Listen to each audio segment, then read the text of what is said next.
Petruk lara apa, Bagong? Kula mboten ngertos.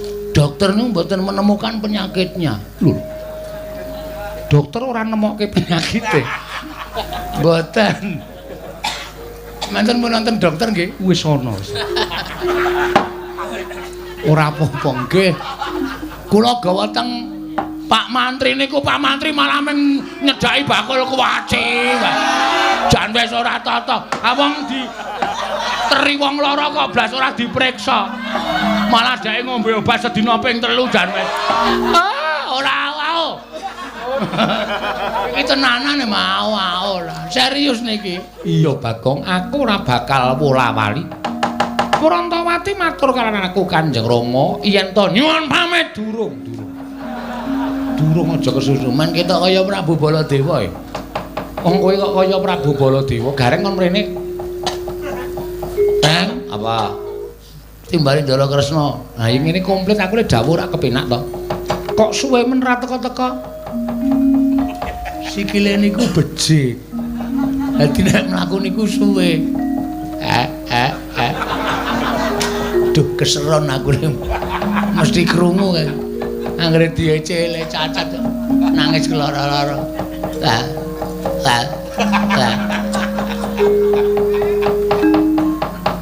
Kowe bali yo, nggih. Omong karo Petruk, nggih.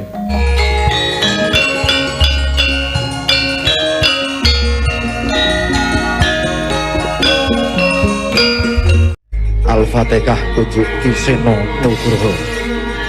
Bismillah. Ponokawan Bagong sawise satata padha kanthi harja sak praptamu Ponokawan Bagong Nonamit pasang Kalimantabe tinebena ing ladune Demawahing Tawang Towang sinuwun kemarang kula ngaturaken sembah sumangkeming pangabekti kula kunjuk sandha pepoda paduka Gusti kula ingkang sinuwun Sang Prabu Sri Bathara Kresna. Iya Bagong ndak tampa. Ora liwat pangestuku tampanana. Kula pundi nggo jimat paripen dayanana ing kasantosan. Prayoga nunggon mulungguh. Nun inggih sanget anggen kawula ndadosaken jimat. Kok ora gareng ingkang eneng ngarep. Antaraning kowe karo gareng kuwi tuwa gareng mestine ingkang munjuk atur luwih becik lamun ingkang sepuh. Gareng niku nembe keneng penyakit gejala bisu. Lho, gareng kuwi nggih nek omong klera-kleru, nek omong kecethat-kecethet mangke ndak malah ngleling semi. Niki sedalam rangka terapi supaya mari cangkeme. Mbok sik apik to, Gong. Urung-urung ae. Kowe kok sak tembung-tembung kok nglarakke ati. Lah gene iso guneman apik. Nggih, niki nek apik guneman ming pisan pindho, mengke nek kesuwen gagap. Lah cilaka nek nganti gagap, wah ngisen-isen ke mula kula mawon sing matur. Iya wis ora dadi ngopo. Kowe karo gareng padha wae. Sami mawon. Sami-sami abdi negara Ngamarta lan abdi panjenengan. Sinuwun Prabu Sri Bathara Kresna. Iya Bagong. Nun nggih. Sapa iki? Kok kaya wong kepenyak cengele. Bagong kowe padha raja sak praptamu Bagong. Woi, Penemban Durna. Oh iya. Loh, sampean salah alamat. Loh, salah alamat piye? Kudune nek Durna metu niku jejere Ngastina. Niki Ndarawati kok sampean melu teng mriki. Oh, aja kleru penampa Bagong. Aku sowan ning Praja Ndarawati ana wigati bakal tak aturake marang anak Prabu Sri Bathara Kresna. Oh, mekaten. Iya. Slamet tekamu, wilujeng lering Sambikala. Bekti kula kunjuk Penemban. Oh iya tak tampa. Pangestuku tampanana. Kula pundi nggo jimat paripen dayanana ing kasantosan. Gareng kowe padha raja sak praptamu, pangestunipun Penemban Durna wilujeng niring Sambikala. Ngandel ora. Kesuwen mesti gagap. Oh tak tampa gawe pangestuku tampanana. Kula pundi nggo jimat paripe. Ndayanana. Raos sing batos kuku kula Penemban. Wah, isin tenan aku. Sesuk nek aku lunga rasa melu reng. Lah melu ya ora apa-apa.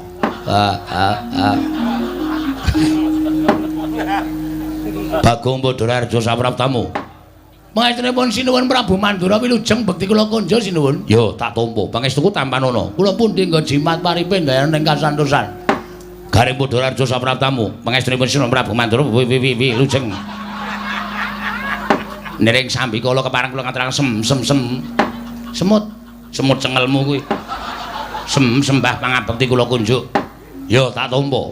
Yo ditambake gareng. Nggih. Kuwi ana kawan wigati. Nek wanci gegojekan, mengko nek kowe kaya ngono kuwi omongane ndak ora cetha ditampa dening para pamirsa. Nggih ngestaken dawuh. Ampun kuwatis mengki kula bakal panu cengelmu pados tamba. Bagong Padharjo sapraptamu. Panjenenganipun Ndara Sencaki wilujeng bekti kula kunjuk. Yo, prayogakna Bagong. Nun inggih. Garing Padharjo wilujeng Ndara Sencaki. Sik, sareh sik, dileti rada-rada bekti kula kunjuk. Nah, ngono. Aja langsungan ndak gagap. Yo garing prayogakna. Nun inggih sendika. Rada ado-ado ngono kok ndak gagap. Punakawan Bagong Padharjo sapraptamu. Pate Udawa wilujeng Ndara Pate. Bekti kula kunjung nggih Ndara Pate. Ya Bagong, pangestuku tampanana. Kula pundi nggo jimat paripe ndayana ing kasantosan. Garing slamet tekamu. Pangestunipun Ndara Pate wilujeng. Suwi ora dolan ning Widara Kandhang. Wongke wis sawetara wektu kula mboten dolan teng Widara Kandhang. Kaya kenal apa to? Kenapa dekelmu mlacar kowe? Ora ngece ta, Gang? Gareng sing nrimo atine Bagong aja sok nglarani karo kakane. Pangestunipun mboten. Bagong, dalem ana wigati apa sowan? Apa diutus dening bapakmu? Apa diutus dening Pandhawa? Apa pancen saka karepmu dhewe? Sampun dipun keparengaken matur sinuwun. Iya wis tak keparengake. Matur sembah nuwun. Nek wonten lepat atur kula Diagung Pangaksami kepareng ngaturaken lebah Siti Sekul. Kleruwe kok mempeng. Apa ora kaya biasane tebah kok lebah. Lebah ngentu bathukmu ki apa? Ya ora nesu. Aku kan kakang wis ra sama. Ora sama. Sesuk tak setrikake cangkeme. Nangis meneh. Anggerane kok tebah Siti Sekul binung teling ron kelapa. Apuren ta mbok bilih wonten lepat kula nggih kula munjul atur kersa Paduka Sanata Prabu Sri Bathara Kresna. Jernyatanipun kula menika namung kawula alit. Jernyatanipun kula menika namung piantun ngandhap papanipun. Iya. Mila kiranging tata krami, kiranging unggah-ungguh kula nyuwun sumunturing Samudra Pangaksami. Wong dheweke iki ora petha matur kok unek-unekke kakangne. Sapa sing ngrenengi? Lho. Baladewa dunekke sapa ngrenengi? Iya Bagong ora dadi ngopo. Mara gage matura, apa saka karepmu dhewe? Mboten. Apa diutus para Pandhawa? Mboten. Apa diutus bapakmu? Mboten. Lah terus diutus sapa? Mboten. Diutus sapa? Ngapunten kula niku ngantuk e. Lho. Ora kena ngantuk. Diampet Bagong. Mekaten inggih. Mboten diutus bapak, mboten diutus para Pandhawa, mboten diutus Ndara Janaka, mboten diutus sapa meneh ya? Para Pandhawa. Nanging sowan kula menika diutus dening Kang Mas kula. Lho. Kang Masku sapa? Kang Mas kula inggih menika Kakak Petruk. Kakak Petruk iki sapa? Petruk kantong bolong. Mung ditambahi kakake kok bingung. Petruk kantong bolong. Sinuwun ngaturaken duta penglawung sinuwun. Lho, duta kongkonan penglawung Rajapati. Sapa tekaning pati? Weh, mboten, Ding. Basa sastra angel tenan. Ngaturaken gedrawasan. Bilih sampun wonten tigang candra menika Petruk menika sakit sinuwun. Kosike. Urung-urung iki dramane kosike aja kesusu. Petruk menika sakit. Lho. Petruk lara mekaten sinuwun. Lho, larane apa? Kula piyambak mboten mangertos. Koko Prabu. Nggih. Petruk sakit. Lho, Petruk lara, Kakang. Nggih sinuwun. Lara apa? Lah kok dadi kowe adine, gareng kakane ora mresake karo Petruk iki piye? Goleke tombo, kowe dulurmu. Kok malah do meneng kowe iki? Wah, wis. Iki ngopo ya?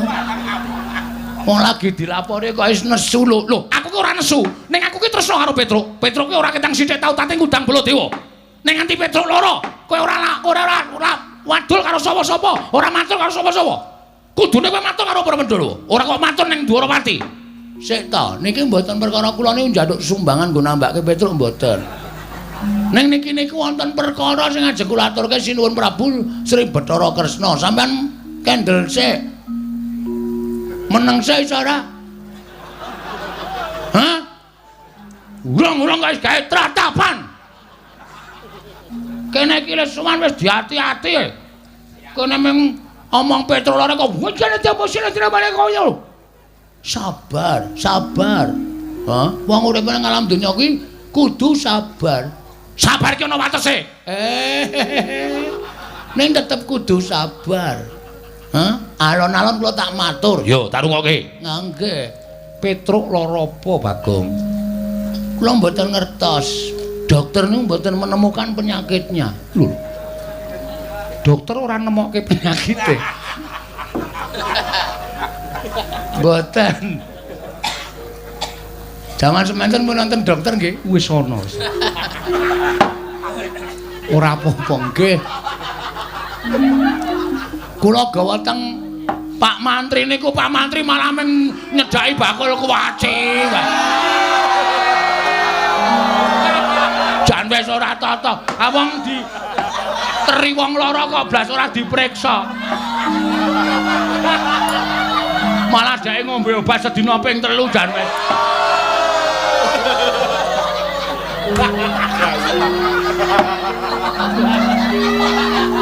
Ora wae. Iki tenanan mau ora. Serius niki. Iya.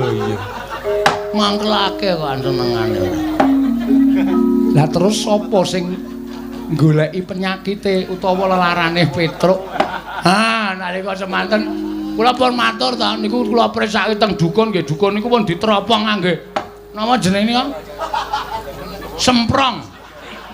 Semprong diobong terus ditonton ngangge semprong niku jarene mboten wonten penyakite. Kula Petruk niku biasane nek kumat-kumatan niku nganu vertikal. Apa penyakit sing sirahe mubeng? Oh, vertigo kok vertikal. Vertigo niku nggih mboten Petruk ya waras. Di tes air kencingnya niku ya ora ana penyakit napa-napa. Terus diperiksa diadiane niku nggih ambegane normal, jantunge nggih sehat. Apa jenenge? Paru-paru nggih apik. Monggo Petruk rokoke ra bantre ra jamak-jamak tok. Kula kan ngerem ngene kampas entek. Pancen kula ngajar Petruk niku. Trombole ngrokok iki direm kampas entek gong wis ben blong ya men ngono. Ah, paru-parune ya apik. Terus pengeluaran ya apik. Pokoke kabeh normal. Ah terus kula niku bingung lha kowe jane lara apa ta, Tru? Lara kok mangane biasane sedina ping 3 kok sakniki ping 5. Lho, mangane malah akeh. Mangane malah akeh. Awake saya lemu nika. Kok lara? Ning pancen awake panas. Nek kula demek ngangge telapak tangan niku kira-kira ya 58 derajat. Kuwi panas banget lho, Bang. Enggak. Wong kula bathuke kula nggih goreng tempe barang.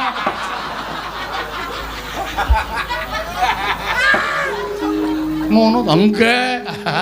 Ah panas tenan. Bathuke kula demek niku panas terus kula Kai lenga klenthek terus kula dalahi tempe pletik lho to. Bathukmu iso kaya wajan. Iya. Nganten niku. Hah. Sawijining dina Petruk nika gelem ngomong. Lho, Petruk gelem ngomong. Nggih. Truk, mbok omong ngono kuwi, Truk. Gong, Reng. Aku arep omong karo kowe. Aku jane ora lara. Ning awakku lemes kaya ora duwe kekuatan. Mergo aku ki mung kepengin nagih janji. Sapa sing janji karo kowe, Truk? Omong. Nek pancen ana menungsa sing wis tau tate janji karo kowe ora ditepati, kowe kandha tak paranane, tak dodoke korine, tak kinange gambir karo suruhe. Kuwi tembunge wong nglamar. Apa? Iya. Tak dodoke korine ra sikate wonge. Lah ngono. Ben bolanang mbok wedok asikat. Aja nekat. Ayo ta Reng. Mantan. Jebula Petruk niku bloko. Jebule kok jebula. Ya men to ngono. Wong tembung jebule karo jebula iki padha wae kok mung kanthi daerahe kok. Jebule Petruk niku bloko. Nek sing janji niku Prabu Kresna. Prabu Kresna tau tate janji kali Petruk. Duk nalika lakon bangun jembatan bangun Candi Saptawarga. Bangun Candi Saptawarga. Sampeyan ngendika kali Petruk to, "Truk, nek kowe iso mbalekke pustaka Jamus Lima Sada, kowe esuk tak pek mantu." Ora. Kapan ya? Weh, lah iki iso tak glimpange tenan iki. Ngaku ora. Petruk matur ngoten niku lho. Sinuwun kudu emot Purwadasina. Nuwun sewu lho sinuwun. Sabda Brahmana Raja. Pangandikaning Narendra, pangandikaning pendhita menika kaya Wikresna tumaming Drancang Seta tan kena lumebek malih. Nek sampeyan dadi ratu mencla-mencle esuk tempe sore dele padha wae. Ngoten? Sampeyan bakal ora dipercaya dening para kawula. Sampeyan ora bakal dipercaya dening para nayaka. Sampeyan dadi ratu cecel kanarindrane. Ayo. Aku ora. Kusik Bagong tak iling-ilinge. Waduh, suwi iki. Wis yamene. Dar limbukan jam pira iki. Dadak mikir bareng. Kusik-kusik. Apa jaman nalika ana lakon Prabu Bumi Loka kae. Nah, jaman ana lakon Prabu Bumi Atlas. Bumi Loka karo Dewi Mustaka. Sapa Reng? Ora ngerti kok. Sapa? Mau nek ora ngerti ora usah melu. Wis mripate kira bodho. Kira ya men. Aku arep mulih aku. Mulih kan ora ana sing ngewangi kowe. Petruk ora ana, kowe biasane, Tru. Aku arep mulih ta, Tru. Saiki mulih aton juang tenan kowe. Kowe kejem bang karo aku, Kang. Bapa penemban lajeng wangsul. Balya. Kowe kok dadak sambat karo aku. Nek sampean pun nate janji harus ditepati. Ngibarate men saramano Oscaripano. Kuwi apa? Kula dhewe ya ora ngerti. Wong kula mung ngawur kok. Panjenengan kudu nepati. Mongko saniki kondhang ing jagat, kondhang Kabiyawara menawi Prabu Kresna kagungan putra inggih menika wanita ingkang nedeng dungkap dewasa. Namanipun Dewi Grontol. Grontol sapa? Lah sapa jenenge? Prantawati. Prantawati. Lah niku sing digayuh kalih Petruk Kanthong Bolong. Nek jane kula ya ora setuju. Petruk kok dadi mantune Prabu Kresna. Ah saya gleleng tenan Petruk. Wong Petruk iki kerewe glelenge ra jamak-jamak kok. Apa meneh nek dadi mantune ratu. Wah, wis ngeplaki sirah kula saben dina. Wis kono. Wong jaluke rokok ngarep warung ngarep kae. Monggo mengke sik mbayar nggih kula ora urung. Iya, nggih ning gandeng bangane Petruk niku mati merga lara ora keturutan sedyane nggih alung panjenengan kula aturi nepati janji kula aturi nepati pangandikanipun Sinung Prabu Sri Bathara Kresna nek sampeyan ora kepareng netepi ing pangandika nuwun pangapunten kula wis dipasrahi Purbawasesa karo Petruk kantong bolong Gong sisan gawe nek kowe labuh aku ya labuh tenan Gong aja ming setengah-setengah nek perlu mati diwujuti oke Truk wong urip ki mung do antri mati kok karepmu piye saiki nek Prabu Kresna ngoncati le janji ora ngaku tau tate janji amuken negara Ndarawati oh siap mula nek sampean ora ngakoni tau tate sumpah kali Petruk dinten mangke kula aturi sedya jagang sing jero beteng sing kandel Ndarawati kula buyuki bathange gareng. Aku ngapa ta, Gong? Aku kira ngapa-ngapa karto buyuki. Kula buyuki bathang sayuta. Kula ora wedi mungsuh wong Ndarawati. Mangane kelangan Petruk, luwung Bagong mati teng Ndarawati, kula lakoni leganing atiku.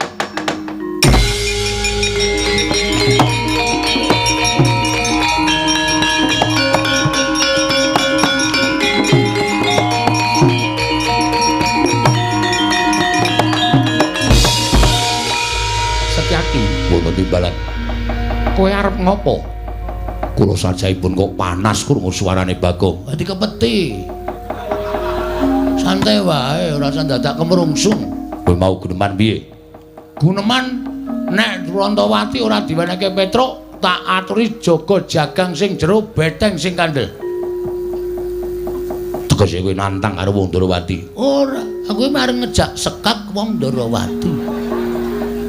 Jagang sing jero, beteng sing kandel, piyone ana, mentrine ana.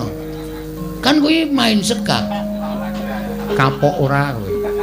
Kowe kok senengane percaya banget karo Bagong. Wong Bagong ki nek omong ora iso dipercaya kok. Terus sampean kok malang kerik napa? Niatku arep nglabrak karo kowe. Lho, sampean nantang kali kula to? Lho, malah getak karo aku. Lah kula niki wong ora golek masalah kok mang tandang ki sermu piye? Semangkean kowe. Dumeh Senopati. Apa dianggep Bagong wedi karo kowe? Wani karo aku. Sing kandha wani sapa? Sabar sareh, lenggah sing prayogi mriki, lenggah mriki.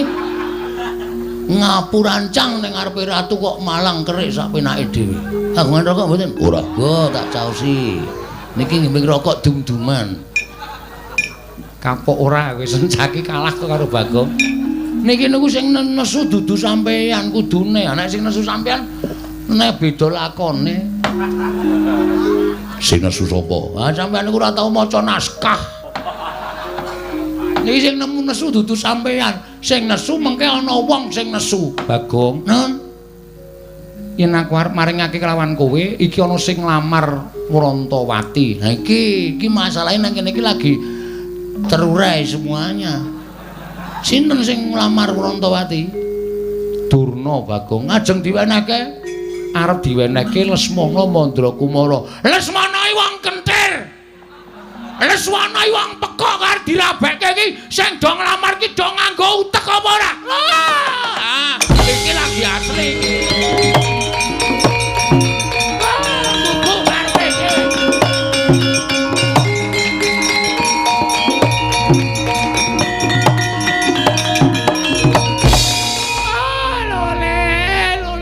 Walu gimbal manyar-manyar. Joneng dungkul wana dadi alas-alas dadi wana. Bagong, weh berkencang Pak Papong. Kali codhe sapa sing gawe? Wong edan ngene Bathara Antarada barang dinggo. Kene nganggo istilah aku nek ora nganggo istilah ya rugi ya. Ngopo Begawan Durna? Kowe muni piye? Kresna aduh sorry sinuwun. Lesmana wong kentir. Lesmana wong edan. Lho, kowe kok iso ngarani Lesmana kentir ki sababe apa? Heeh, ora. Aku wis apal karo Lesmana wis suwe. Aku wis tepung karo anak Ngastina. Nek anak Ngastina kuwi pancen Ratu Ngastina mung duwe anak siji, ning nuwun sewu, anake rada ngene. Anake rada petuk, anake rada kentir. Mula nek Sinuwun Ndarawati ngrabekke Lesmana karo Rantawati iki Sinuwun Ndarawati bakal tegel nampa kesengsarane anak bakal tegel nyumurupi kasengsaraning anak. Mula nek Sinodrawati maringake Wrantawati, aku ora ikhlas. Aku ora ikhlas. Ora ikhlase Bagong. Mergo aku bakal kelangan kakangku ya kuwi Mas Petro. Nek nganti ora kelakon dawuh karo Wrantawati, Petro bakal lara. Nek Petro lara, gedene tekaning pati, aku kelangan. Nek ngono nang kene padha-padha ngalape Wrantawati. Saiki ngene wae. Digawe sayembara. Sayembara apa? Sapa sing iso ngalahke Begawan Durna? Bayangan Wrantawati. Dadi iki. Wis gayeng iki. Siap, Reng. Oke. Ora nangis to kowe? Ora. Aku mungsuh Durna, kowe mungsuh Baladewa.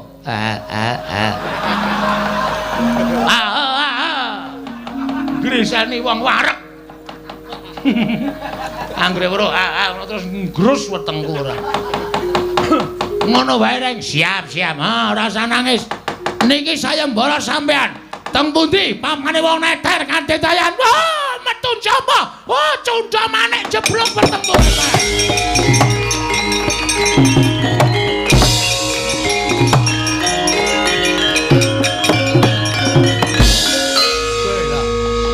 Iki kok ora nesu iki. Kepiye aku Durna wis dadi, Reng? Ayo, Reng. Digawe muntak, Reng. Carane, Rene, tak jak dialog. Oh iya. Iki sing arep nglamar Wrantawati iki wong loro, sapa wae? Durna karo Prabu Baladewa. Lho, Durna karo Prabu Baladewa. Durna wis tak tantang. Monggo Durna gawe sayembara. Upama, Reng, upama piye? Upama Prabu Baladewa ki ngewangi Lesmana piye? Lho, ayo aku abot Petruk. Terus ayo. Terbuat dari kayu? Bukan. Ada rodanya? Bukan. Ditarik kuda. Udah. Ada pengemudinya? Udah. Iki kok malah bedekan ki piye to iki? Iya goblok banget to iki. Maksudmu kok kita takon nesu kok malah ada kudanya nyleprak bathumu ki piye? Ayo radong kok ya. Ora ngerti kok ya. Sing arep nglamar ki wong loro. Siji Durna, loro Prabu Baladewa. Reng, apa? Aku wis musuh Durna, nek Prabu Baladewa melu nesu piye? Wah, Ratu Mandra ki wedine mung karo aku le. Ratu Mandra ki ora wedi karo sapa-sapa, ning wedine karo aku. Nek kowe musuh Begawan Durna, mungsuh para Sata Kurawa ora sadi. Nek engko nata Mandra Prabu Baladewa melu, aku tandinge iblis lanat cangkepe sapa kowe muni kaya ngono.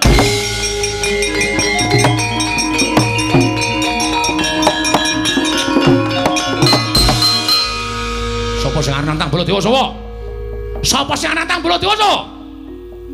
Diar kowe. Semengane gawe masalah ora. Ayo, Reng. Kowe iki wis tak gaweke dalan, kowe wis sumbar ayo. Ki nek nganti kowe engko ora ono sing wani nandingi Petruk ora kelakon rabi, nek Petruk ora kelakon rabi, Petruk mati piye? Mati mbok men. Oh, tak kandhake Petruk kowe yakin kowe? Gong ora tumbak cucukan. Aku karo Petruk ki sayang kok ya. Ha iki muni, para kawan. Dalem. Sing arep nantang Baladewa sapa? Sing arep musuh Baladewa mau sapa? Sapa? Ora ono ngarwani karo Baladewa kok ya. Ya Kang ya. Kita aku mumpung megar iki kampleng iye. Ora nangis mah. Canggeran dedet kok meng nangis. Titik nangis, titik anggrono wong jajan nangis men ditukokke. Oh, anggrono wong nyumet udut nangis men dicumetke. Wong kok kaya ngono lho. Ayo wis. Kula sing nantang. Lho, kowe wani karo Baladewa sing tawedeni apamu? Ngendi? Pamane wong neter kate dayan. Manut. Lapangan voli ya gelem, lapangan basket ya gelem, lapangan bal-balan ya gelem. Teng pundi? Ajeng lo teter kate sampeyan pasan boyong Wrantawati. Wrantawati dadi bojone Petruk. Mboten ngene dadi bojone sapa-sapa. Wrantawati dadi bojone Semana Mandra Kumara. Sing kandha sapa? Sing kandha aku. Kula ora ngrentukke. Nek ora ngrentukke arep ngopo? Lho, kula ora ngapa-ngapa. Aduh. Iki ra dadi iki. Waduh, aku kok ya melu bunek to, Bagong. Pun sampean mboten sak mikir. Iki tak pikire mawon. kula sing mitung perkara niki. Wani ngono metu njaba. Ah, metu njaba. Lho, ngopo ning njaba? Aduh, piye kuwi? Piye? Ora dadi meneh to. Engkono ya ora paham kok kuwi. Tajak metu njaba ora gelem, nek metu jero nek ayo ta. Nek nganti ana apa-apa sapa sing tanggung jawab? Oh ya iye. Oh ya klembak-klembike kok. Ah, padake ora. Pokoke Wrantawati raup ora anu kok raup. Rabi karo Petruk. Karo Lesmana, karo Petruk, karo Lesmana. Nek kowe ngayal kok tak glandang metu. Ayo tandinge nolok gareng-gareng. Wah, padahal.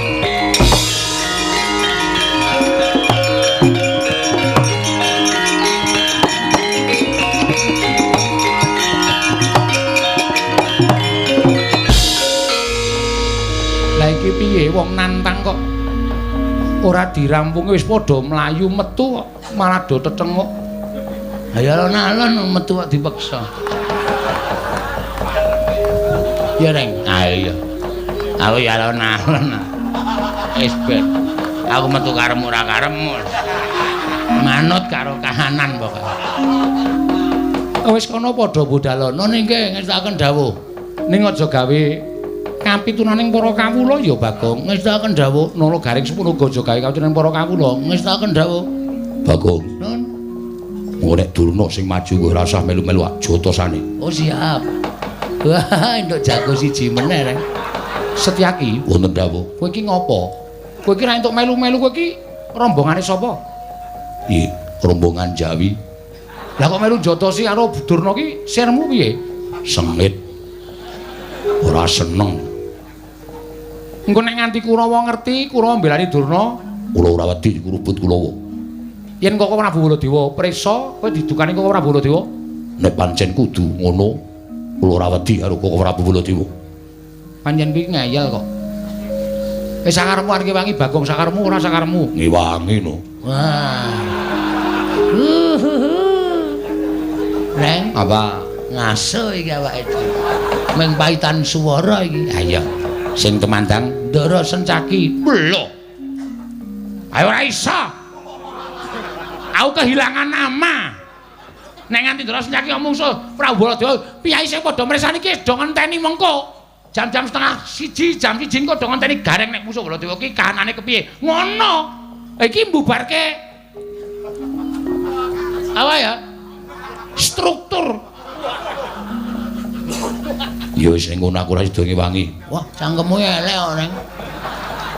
Iki nek ora sida ngewangi awak dhewe iki nyambut gawe sing tenanan. Ponokawan do metu wis do metu ayo do metu. Wis do metu gak wis? Nggih, yo metu yo. Wis ra entuk rembugan nang jero. Reng ayo metu. Iya ya. Nek ora tak gusahi ndak mengar do omong wae. Anggere muni do omong entuk sambutan kok senenge ra jamak-jamak. Nek ora entuk sambutan kringete dileweran kok.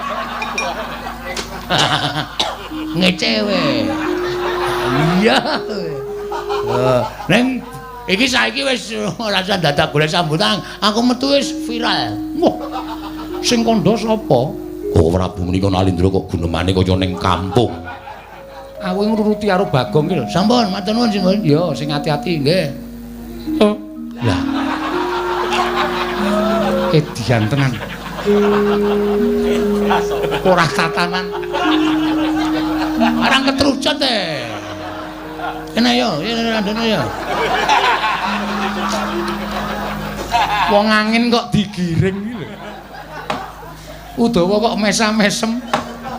Kula menika menawi weruh polaipun Bagong menawi rasane raosipun kepengin gajul ning kok aneh. Wong kok kaya ngono. Lho nika. Wong edan iki ndodok ning kono kae lho.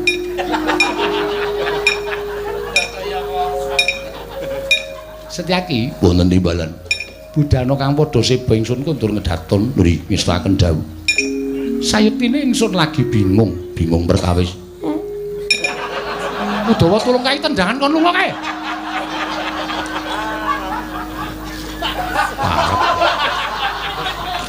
Ngapae?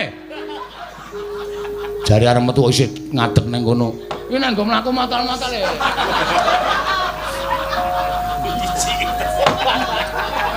Budana kang padha sepa nggih ngestaken dawuh.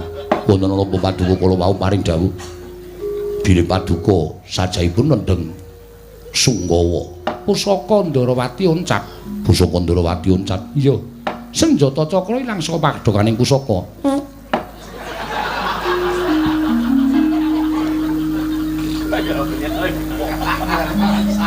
Bagong tak kon lunga kok isih krungu suarane nuwun ngapunten kula sinuwun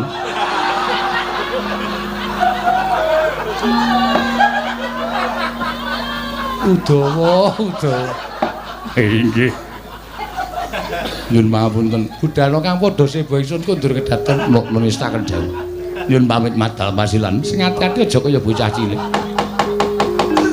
purna gati ning panangkilan sang notarsa kondur kedaten jlok saking dampar kentara kinapit gambaran gading kadheranken sanggaring Promban Cedi manggung ketanggung Joko Paloro ing sami ngampil patraning keprabon kawis tinggal saking Mandra tindak nyosri Naranata lamun katinon saking Mandra kaya tansah katon ubayaning marga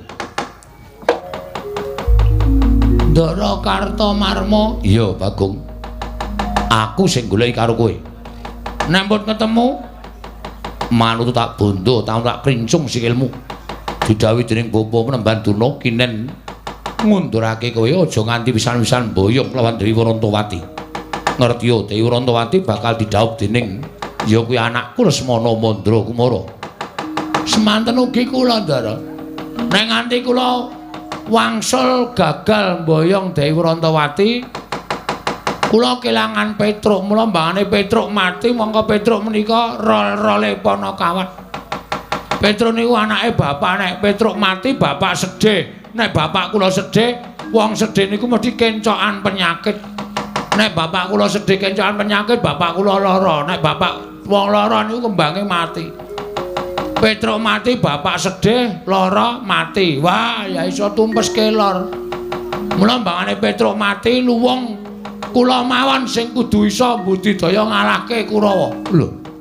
Wani karo Kartomarma. Sing tak wedeni apamu?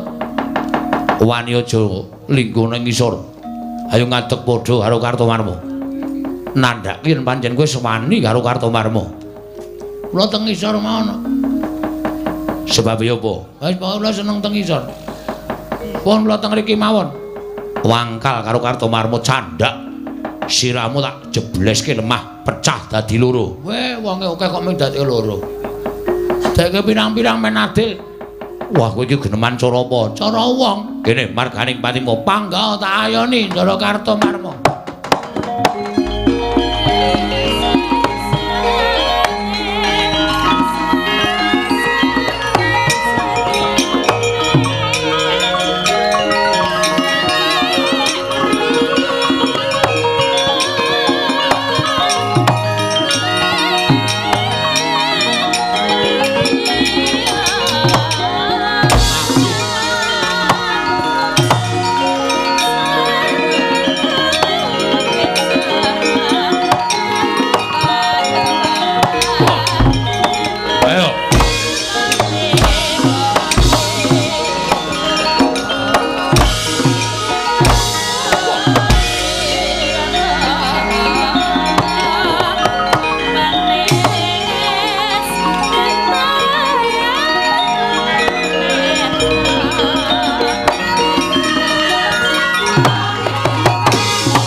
Gikur tak suwuk.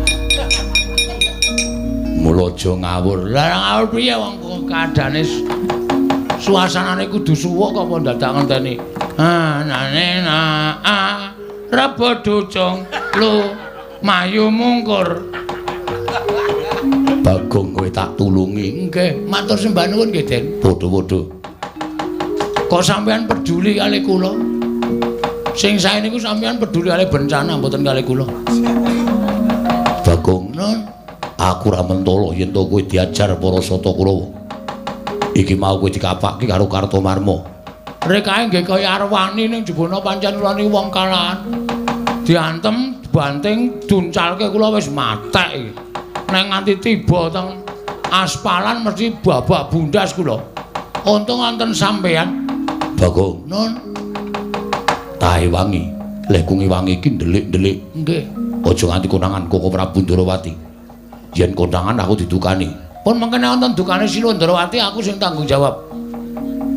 Kowe wani karo Sinu Ndrawati. Mboten perkara wani, mangke kula sing ngomongan. Kula nek alasan niku pinter. Niku tagih utang bola-bali wae iso alasan kok. Pamane ming matur Sinu Prabu Sri Bathara Kresna. Yen ngono-ngono aku didukani kowe sing alasan. Siap. Kula sing maju. Ya Bagong nggih. Ki mak pletok kontrole sing kene ana sing rusak iki. Iki lho. Ada kandhani ngeyel. Malah nyekekek ngeguyu aku.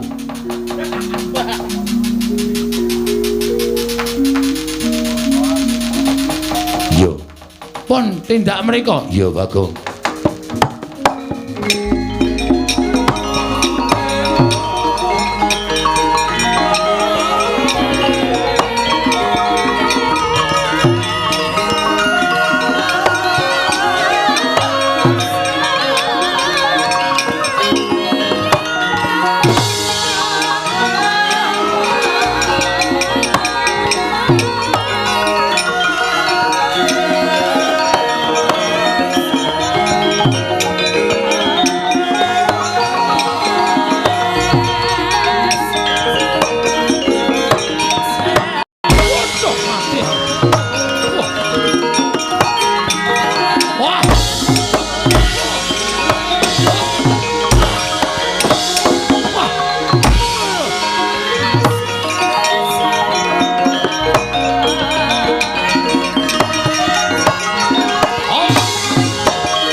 Marma mundur.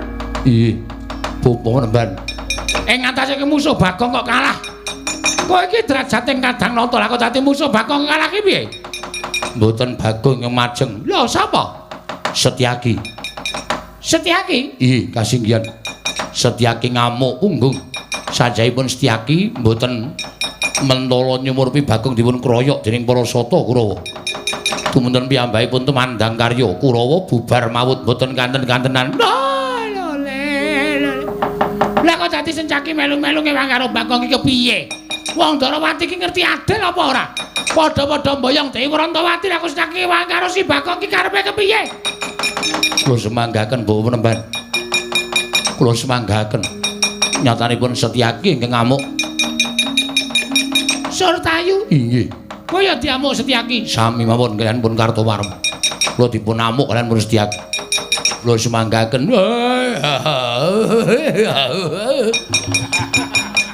Dursasana kok maju dhisik. Ha iki lekae ya mendang paripurna. Ndang rampung lho iso ngrangket Bagong jebulane yo. Bagong diwangi Setyaki. Cah cilik nek tumandang jeblas-jebles. Kula semanggaken Bapak Penemban. Kula semanggaken kula mboten iso mungsuh Bagong merkono pepalange Setyaki. Oh, kuku karepe dhewe panes maning jajalan. Ya, nadyan kowe dewangi Setyaki apa kira-kira Setyaki wani nandhi kridaning Nalendra Mandura.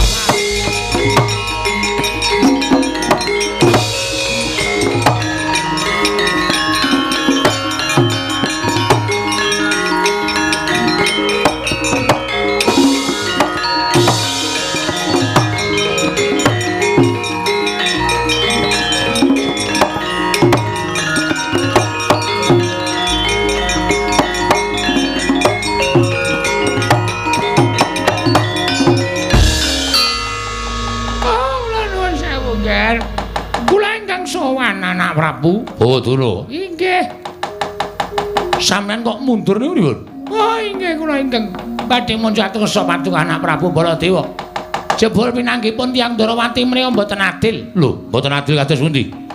Nyatanipun Kurawa majeng badhe nyepeng dhateng pun Bagong. Bubar sanganing para sata Kurawa bubar mawut. Nungsung kuyang numbuk bentus. Mboten wantun kaliyan Bagong. Lho, ing atase Kurawa kok kalah karo Bagong ini lho. Werdine priye niku? Jalanane napa? Oh, kula nuwun pangapunten. Nuwun sewu, nggih, nuwun sewu. Ingkang perang menika sanes Bagong. Lho, sing perang dudu Bagong lho sapa sing perang?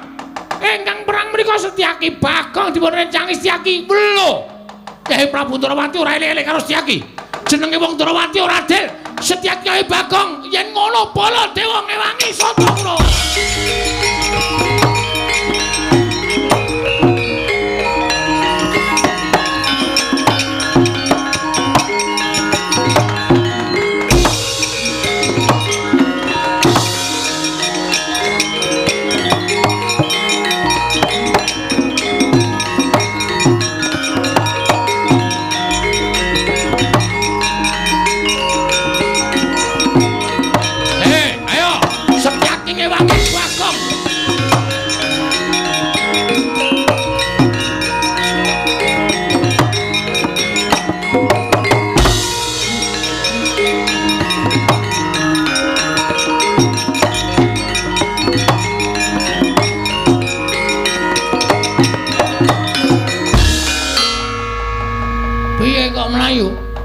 Bagong, non?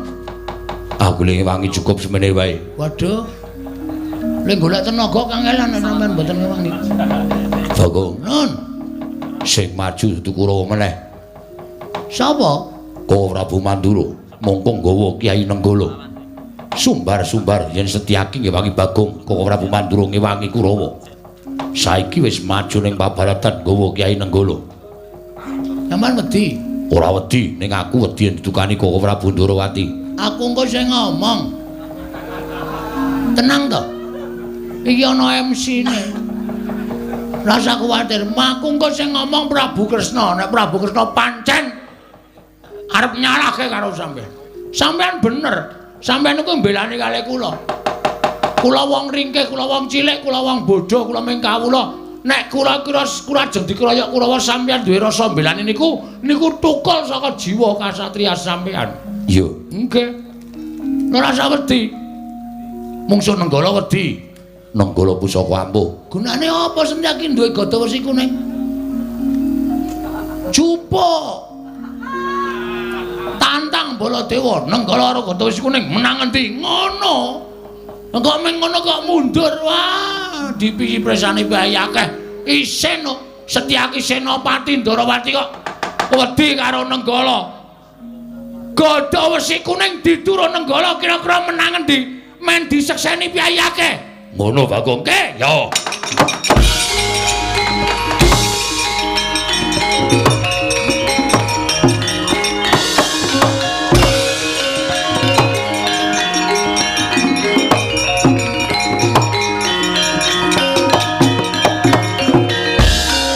Wis gayeng iki.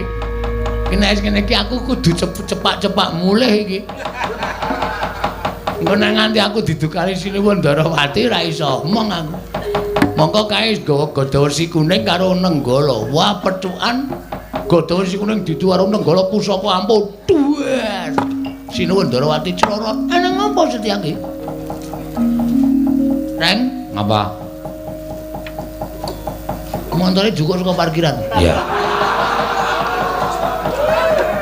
Ayo mulih. Kae iki selah-selahane angel. Mulai ya siap-siap mulai saiki le iso mangkat engko sore. Wah, kowe iki wis nggo kendaraan ya bosok. Oh, tekan kono-kono. Ayo karang ya wong seneng-seneng kaya gong ora. Wis ayo, iki mulai ora usah mulai. Iki ora tanggung jawab nek mulai. Ditonton sik Ndara Baladewa karo Ndara Setyaki le gelut piye menang sapa? Ana dene aja-aja nggawa gada wesi kuning. Engko nek Sinuwun Ndarawati tekan kene ora masalah wis to. Sinuwun Ndarawati ki wong arif, wong bijaksana kali.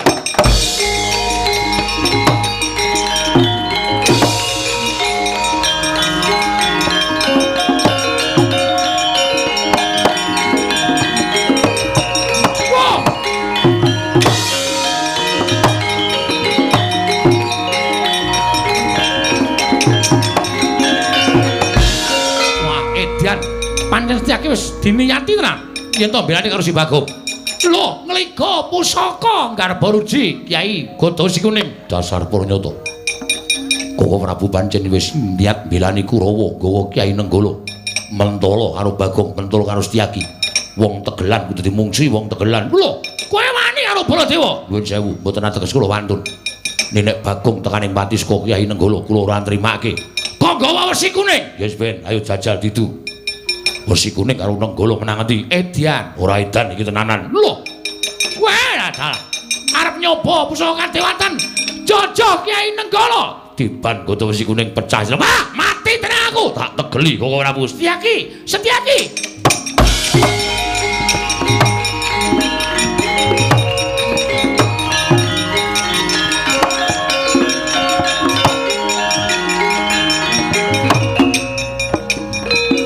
Setyaki, boten timbalan.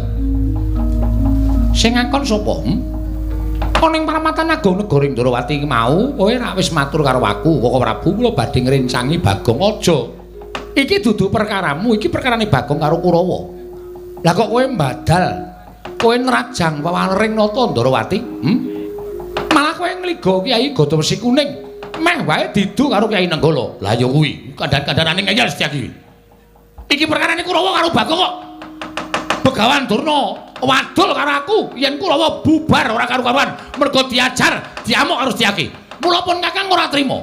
Pun Kakang ngiga Kyai Nenggala niatku bakal ngagar-agari karo Bagong. Lah kok dipethoke Setyaki nggo Gada Wesi Kuning. Setyaki, wonten timbalan. karepmu piye to? Kula dipun kengken. Lho. Sing ngongkon sapa? Bagong.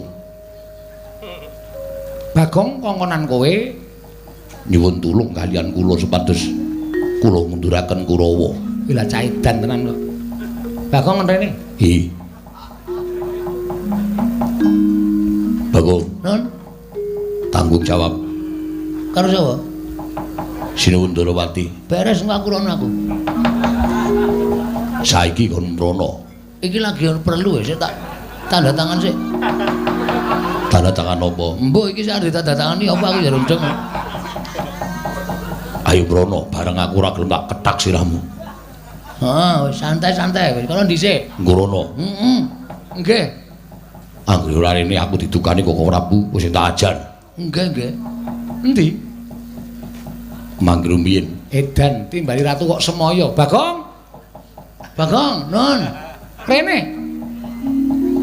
Pripun? Kowe iki kok edan to? Lah sebabe sing ngakon Setyaki ngajar Kurawa sapa? Mboten wonten. Aja edan. Kowe iki ngapa ta kowe iki? Kosike santai wae. Iki kok ki tlonjonge tekan kono. Ora usah kuwatir. Kok muni mboten wonten? Awal kata-kata kudu ngono. Santai lho. Lah kok dadi Setyaki omong nek kowe sing ngakon. Ah, niku sejarahe ngeten kula critani. Ampun nesuriyen. Kula diajar Kartomarma. Iya. Candak Kartomarma duncalke ling Kartomarma. Dislametke Ndara Setyaki. Ndara Setyaki nylametke kula. Kula kontal kudune tiba teng aspal napa teng watu pecah sirah kula.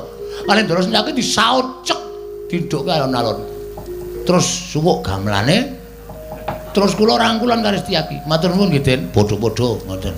Kok sampean sayang kali kula? Aku ra ketang sithik tau tati tok udang tok emong kok, Gong. Berarti sampean tresno kali kula, tresno. Nek kula lara, aku melu lara. Nek kula mati, aku layat. Ngoten niku.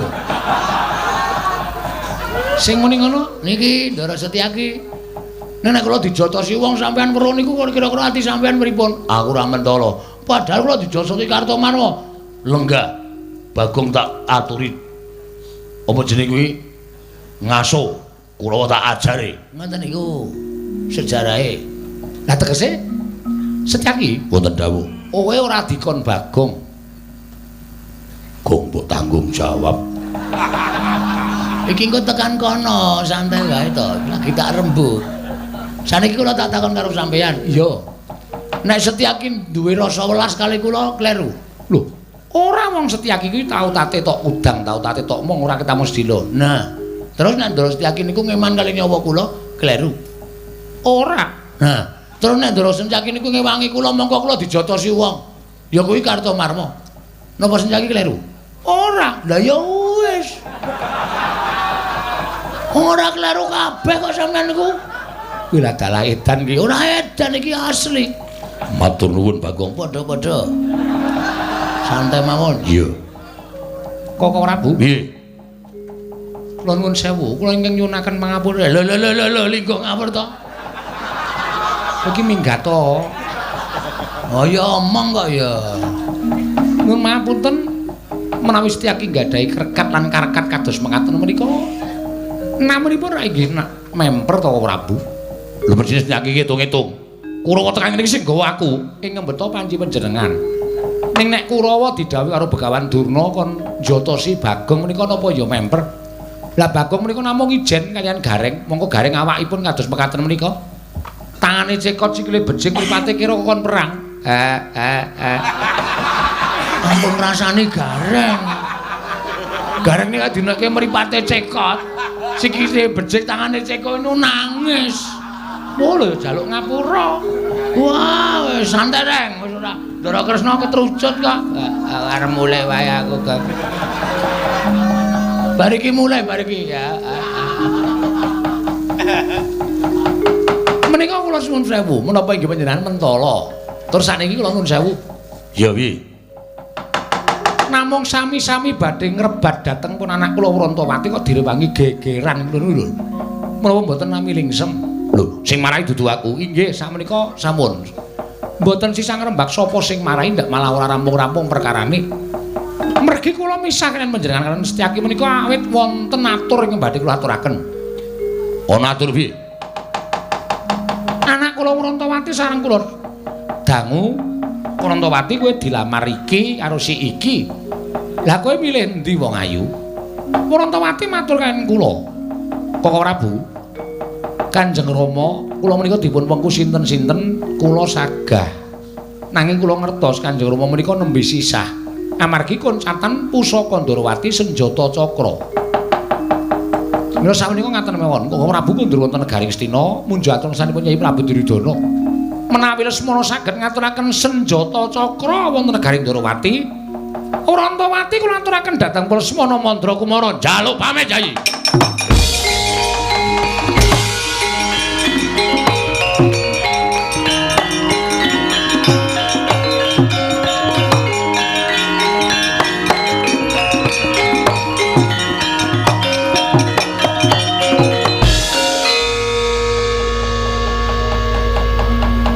Menapa semanten ugi kula nggih ngaten menika? Iya Bagong, aku ora bakal wola-wali. Urantawati matur kaliyan aku Kanjeng Rama yen to nyuwun pamit durung. Durung aja kesusu. Men ketok kaya Prabu Baladewa. Wong kowe kok kaya Prabu Baladewa, gareng kon mrene. Apa? Timbali Ndara Kresna. Nah, iki ngene komplit aku le dawuh ora kepenak to. Kok suwe men ra teka-teka? Sikile niku becik. Dadi nek mlaku niku suwe. Duh keseron aku mesti krungu kan. Anggere diecele cacat nangis keloro-loro.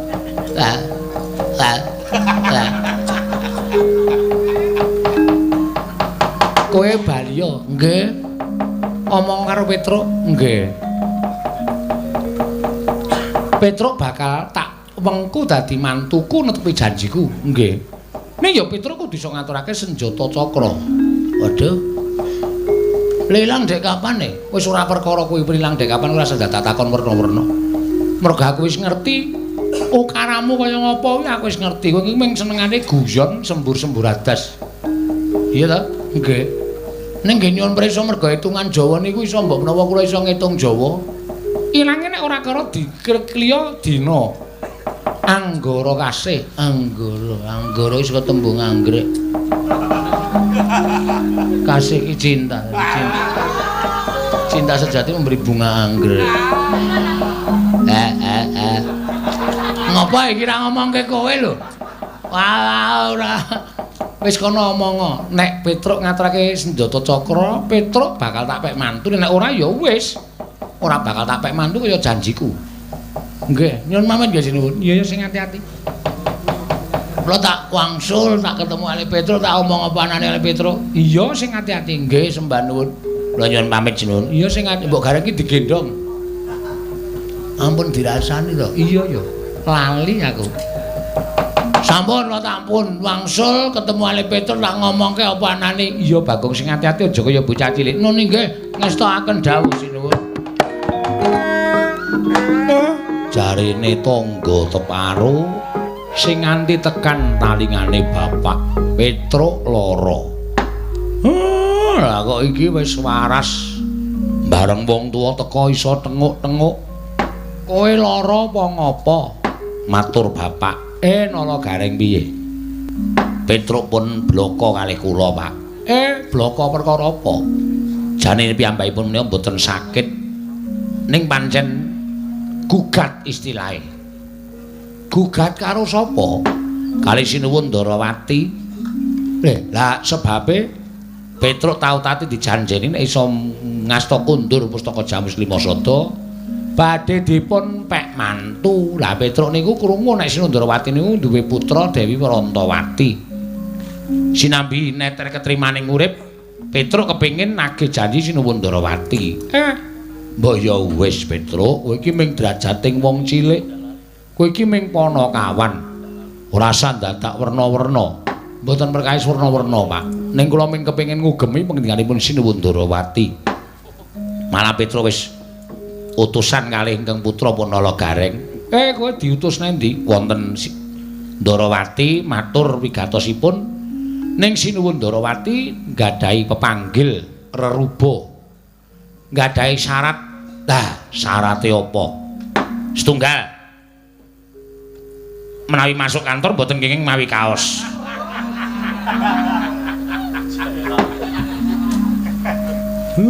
Ora tak gawe kira mripate. Sampun kira, Pak. Setunggal Petruk kudu iso ngaturake inggih menika pusaka Ndarawati sing ilang. Niku syarate saka sinuwun Prabu Ndarawati, Pak. Semareka den prayitna samuriris eka balik titiyani gandayani trisunya purnama sasi gilar-gilaran ing tengah latar milang lintang Bima Sekti lagene wis entuk laporan saka kakangmu Gareng sing kraya-raya wis sago dadi dutamu ning Ndarawati. Lah saiki rak mengkari kowe to Petruk. Nek pancen niatmu nagih janji tenan, lah aja terus kelikaran ning kono kuwi ora bakal kelakon penjangkamu. Nek pancen sinuwun Ndarawati kepengin kundure senjata cakra. Turta kuwi dadi jalaran sinuwun Ndarawati bakal maringake putrane marang kowe. Nek cara aku ya neter ketrimaning urip. Nodi ketrimaning urip nek pancen Petruk iki dikasih karo sing gawe jagat, mesti ora kurang jalaran nggonmu entuk srana ketemu karo senjata cakra. Nek pancen kuwi dudu pestimu, Wrantawati dadi jodoh daumu. Nadyan mbok kaya ngapa nggenmu ngupaya senjata cakra ora bakal kelakon. Sing lanang to, Truk? Aja mringkus kaya wong wadon. Ngulir budi mikir kowe iki mikira.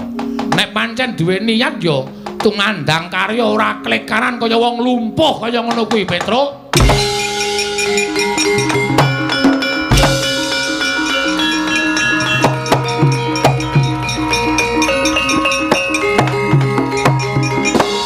Klepat lunga Petruk, Pak. Wis ben lunga ya ben. Nek ora dingonokne ndak ora tumangkar budine. Ora mbudidaya nek duwe gegayuhan ya kudu wani mbudidaya ora mung enak-enak kapenak ngenteni tekaning kanugrahan dintenono kanugrahan ki nek ora digayuh ora bakal teka nggih wis ayo ning negara Ngamarta perkarane Petruk ya wis ben disandang dhewe kelakon karo orane wong kuwi gegayuhane Petruk nggih Pak Semare Koden Prayitna semuriris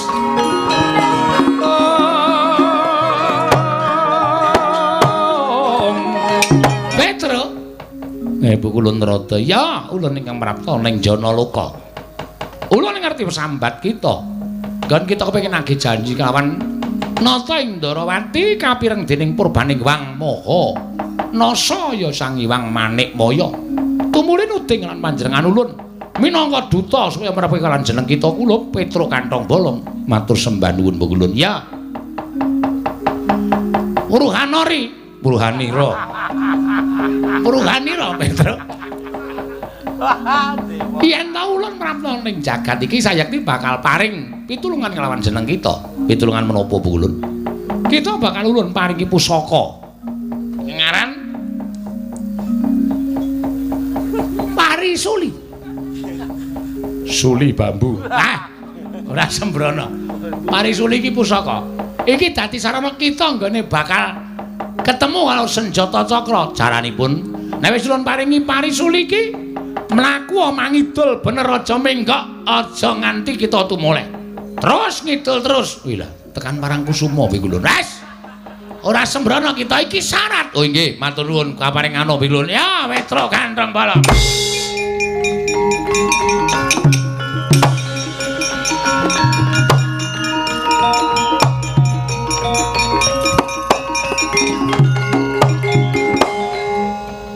pangapunten Parisuli napa bonsai iki Parisuli dengkele atos lah kita ya aja ngawur iki Parisuli inggih wis mengko yen bisa kita gunakake nggon kita bakal ketemu harus senjata cakra matur sembah nuwun Bu Kulun ya lajeng kula nyuwun pamit sing ati-ati aja kaya bocah cilik ya Petruk nggih kula tak melampah ngidul menika mboten menggok aja menggok wis ta kita bakal ketemu srana nggon kita bakal kasempatan panggayu kita matur sembah nuwun sing ati-ati Petruk Kantong Bolong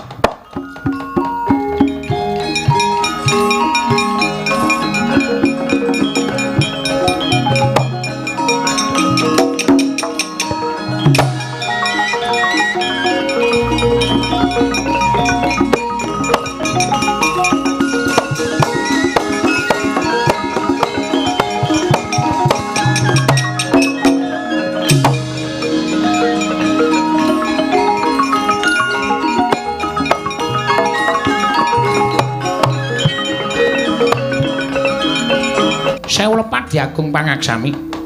Nedhengipun kula jejagi wonten alun-alun negari Ngamarta dumadakan tanpa mboten kanyana-nyana. Wonten Alindra kembar ingkang ngamuk sulom tanto nirbaya nirwikara. Ngamuk punggung wonten negari Ngamarta. Kakang Semar, Ndara Werkudara Ndara Janaka. Mang pethuke mbok menawa niku dadi jalaran sampeyan pinanggih kan pustaka Jamus Kelima Sadaya.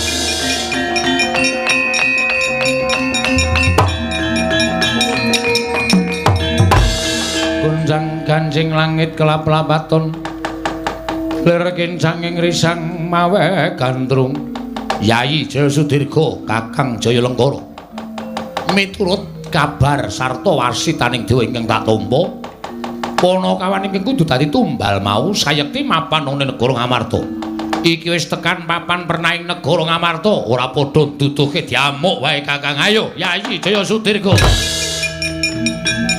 wah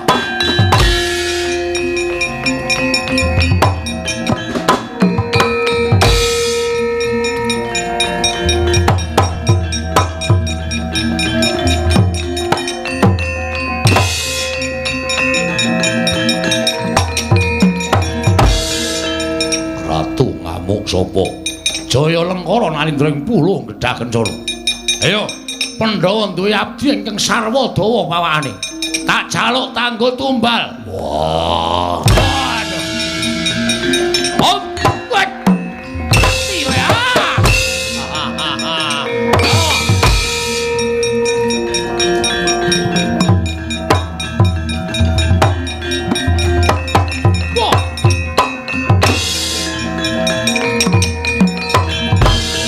Satria bagus panengah Pandhawa Raden Janaka wis apa Jaya Sudirga jaluk abdi Ngamarta ing pawani sarwa dawa ora bakal tawenake lakon tinjung akhirat wah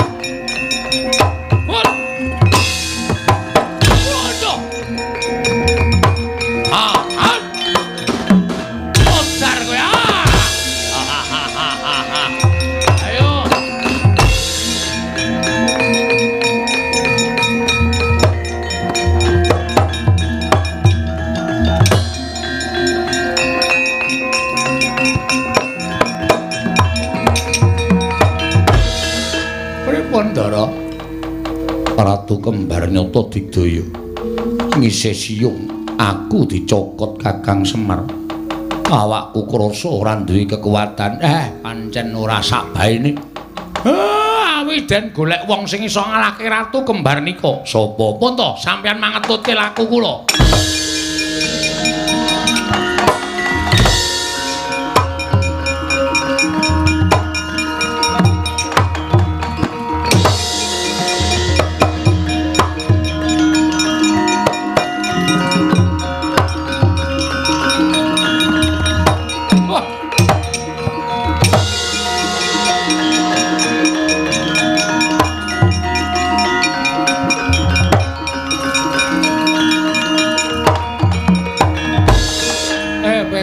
Edan kowe mau ora takon mlaku ngidul to aku ngalor sik ya Pak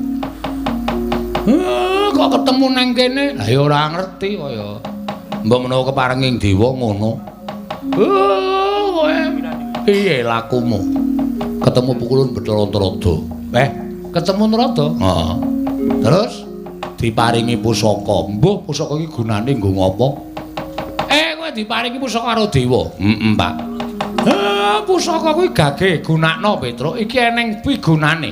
Pigunane apa? Ngamarta diamuk Ratu Kembar loro. Pusaka kuwi mbok menawa iso ngasorake Ratu Kembar loro kae. Pangestune, Pak.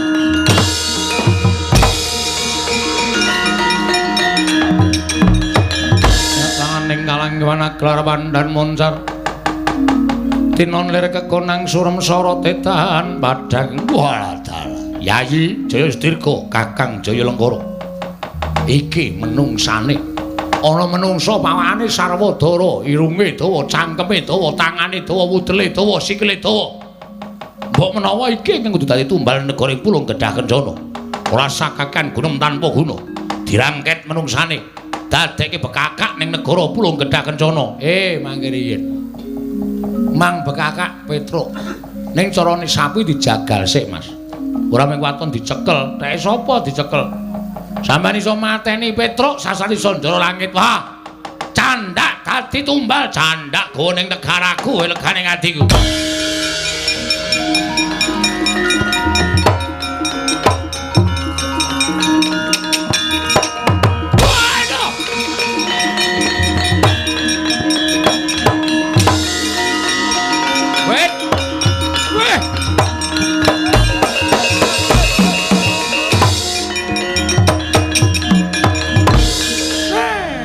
jebul maringi dalan karo aku.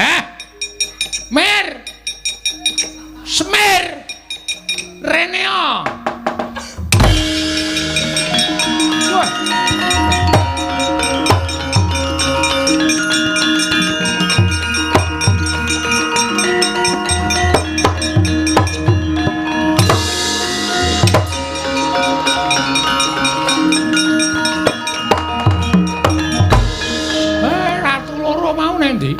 Mati, Pak. Ilang wujuding Ratu Loro. Wujud pusaka iki ora pangling pustaka Jamus Lima Sada. Nah iki senjata cakra. Iki sing tak goleki. Iki aku bakal dadi mantu ratu. Waduh, gleleng Petruk. Wah, saya sombong kowe asli. Kowe iki kerewe sombong kok. Apa meneh sugih. Saya ngewak-ngewakke tenan bejane dewi-dewi kok, Gong. Petruk, pustaka Jamus Lima Sada ndak suwun. Ah, monggo ning senjata cakra kula sing balekke lho. Aku wae sing balekke. Wis. Karo sapa wardi alum sapa wardi alum. Kancane iki dingengei kok. Ana buahe dikeki. Anggere ana sing dudi foto. Lho, wis tau aku. Ah ya.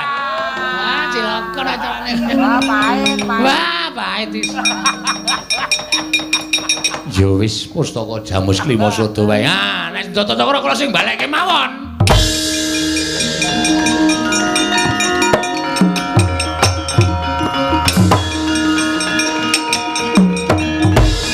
Wis ya, Pak, nyuwun pangestu. Aku tak ngatur senjata cakra ning negara Ndarawati. Pancen cah ki nek ketrima ya ngono. Pengen rabi anak ratu kok kelakon. Wah, jan gleleng, Tru, aku adimu lho, Tru. Nduk ngopo? Aku ya ning mlebu metu Ndarawati ya bakale bebas wong kuwi adimu, aku keluargamu. Ora iso. Sak aku nek dadi mantune Ndara Kresna, pangkatku tumenggung. Wah, idia-idia. Tak kongkan-kongkon. Ora masalah nek susuke tak pek. Anggepe apa aku kowe? Anjur susuke dipes, mongko akeh susuke karo ning tuku. Anggepe sak penake dhewe. Wis ya panyun pangestu. Aku melu Petruk.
sowan nggih sinuwun. Lho. Ngesta pusaka Ndarawati nggih. Netepi pangendikanipun Sinuwun Kresna, sapa sing iso ngundurke pusaka Senjata Cakra bakal dipek mantu entuk Gusti Ayu Prantawati. Petro dalem pusaka tak suwun. Mangke riyen sampean kudu ngendikake. Petro kowe tetep dadi mantuku wonten pusaka kula kundurke. Petro, pun nggih pun. Semahku iri ya, Tru. Ah iri. Kuwi sing ngarep kuwi Prantawati. Edan. Enom banget lho, Tru. Ya semen. Ayo tegel. Karo bojone kok ora tegel. Iki calon bojoku kok ora tegel ki piye? Wis separone umurmu ya semen. Ora urusan. Ah, ya ngene iki bejane. Edan enom banget. Wah, edan. Ayo ditiritani ya, Tru. Ya. Aku ditiritani, heeh. Di videoke sithik, moh. Videoke. Oh, di videoke. Moh ora sawerna-werna ora. Ya aku turu nggonamu. Aku turu kene kok. Oh iya, Dik. Waduh cilaka aku. Wis kene Petruk kene. Ngendika riyen, "Iya ya Petruk kowe tetep dadi mantuku." Lah rak ngaten. Monggo.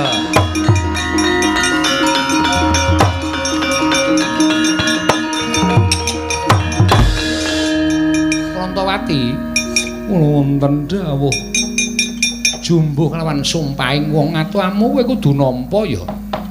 Bojomu Petruk mboten menapa-menapa Rama. Kula pikantuk Ki Lurah Petruk menika rumaos kula malah memanjang dhateng umur kula. Sebabe Lurah Petruk menika gampil gecul tur ya seneng tetembangan. Mesti wae ning ati ayem.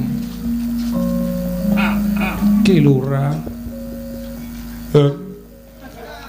Kang. Wetengku dicekeli, Kang. Apa?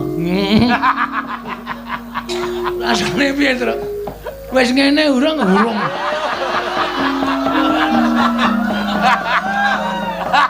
Aku iki biasae cekeli ngono wis ngono lho. Aku iki kelainan kowe. Ora wae ora. Brambang lanang iki ora. Bawang kok brambang. Apa ora? Edan Petruk ketrima tenan. Oh ya Prantawati iki kok ya ora milih sing bagus apa piye. Hei. Ora ngawur. Konjur apa-apa arep dipek apa-apa arep dipek. Petruk piye? Nggih matur nuwun dipun paringi bebungah kados mekaten. Ya wis, ora nang kene le do gocek-gocekan kono ning mburi kono. Temu ndi? Nang mburi. Lah kowe iki mantuku Ndarawati ki rak ya nggonamu. Alhamdulillah. Sepeda motor Tegar Sinul kok kula nggone. Nggonen kabeh. Lho nggone nabrak Bagong. Iya.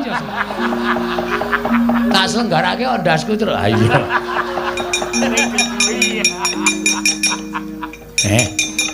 Diajeng kula wonten dawuh Ki Lurah.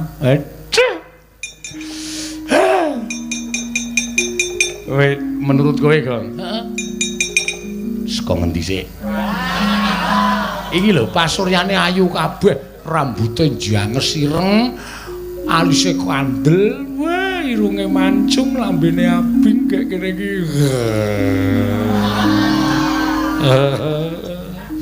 Aku njaluk, wis. Tuwekan ora. Monggo Ki Lurah mancing wonten ing taman. Taman Pintar. Mboten. Mancing wonten ing Taman Sari. Ya.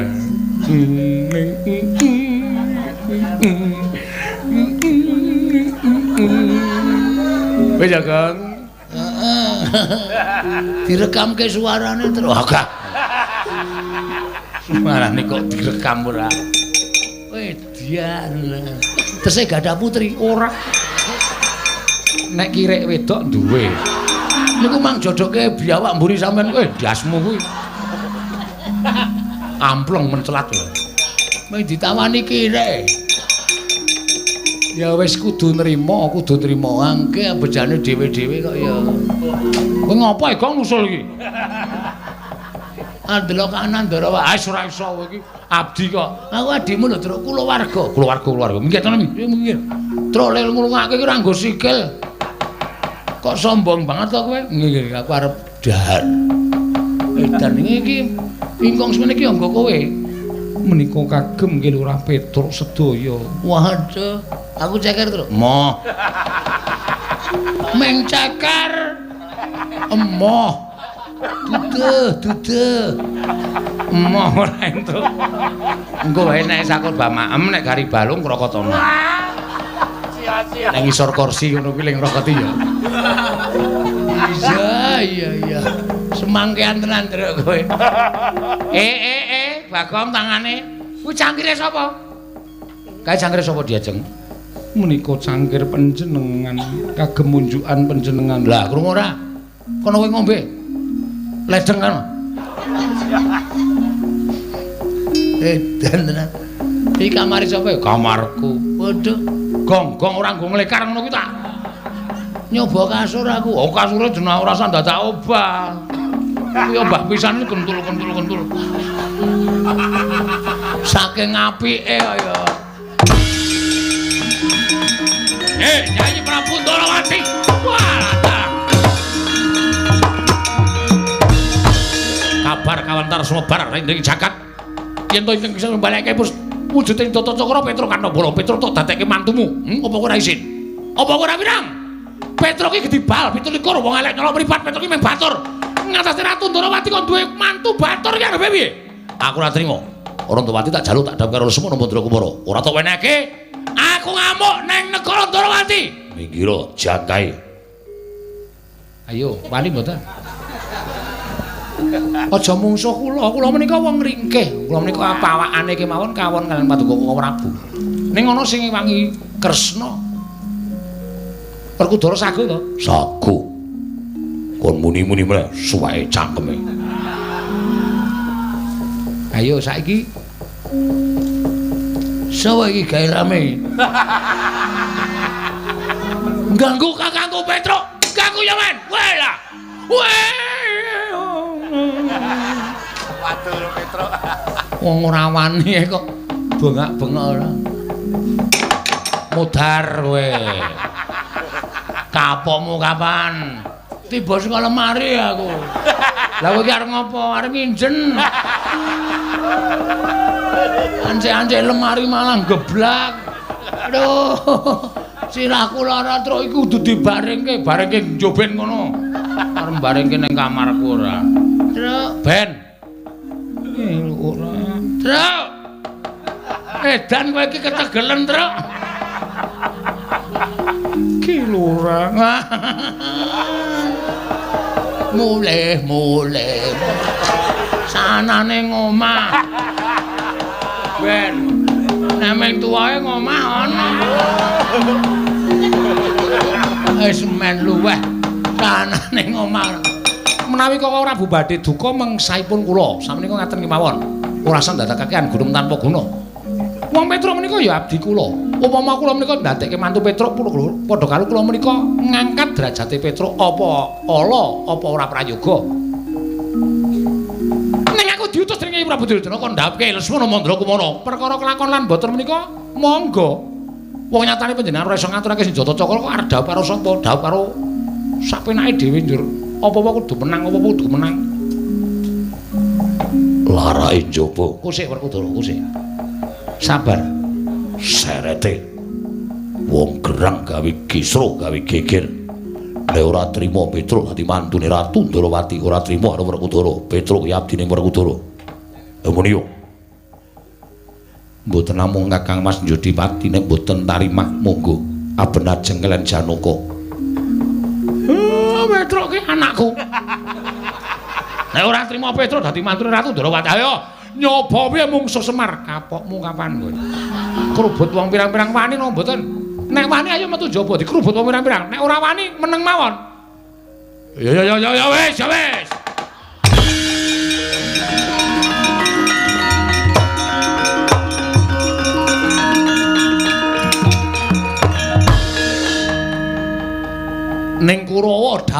dampyak bakal njaluk Warantawati Werkudara. Nggih.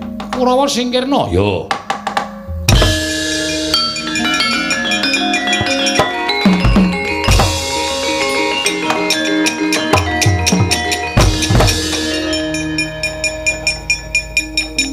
Wis rampung Kurawa. Lho. Wis Bagong. Wis krungu saka kene dogblek dadi gajuli. Bubar kabeh delok nek ora percaya.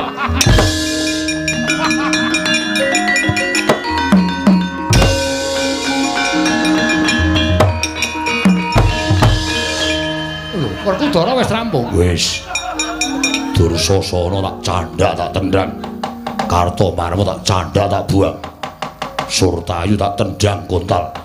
Citraksa citraki tak dukumbu. Ngandel ora. Ora cerdas ki cekat-ceket. Wis resik. Wis ora ana sing bakal kanggo gawe. Wis tok sipat barat. Wis. Ya syukur nek kaya ngono Werkudara. Monggo samiya mamayu. Mangayu bagya. Ini pun anak kula Warantawati lan Petruk. Sampun kelampahan dhaup. Ya, muga-muga Lestari Widodari ring Sambikala slamet sak kabehe Kresna.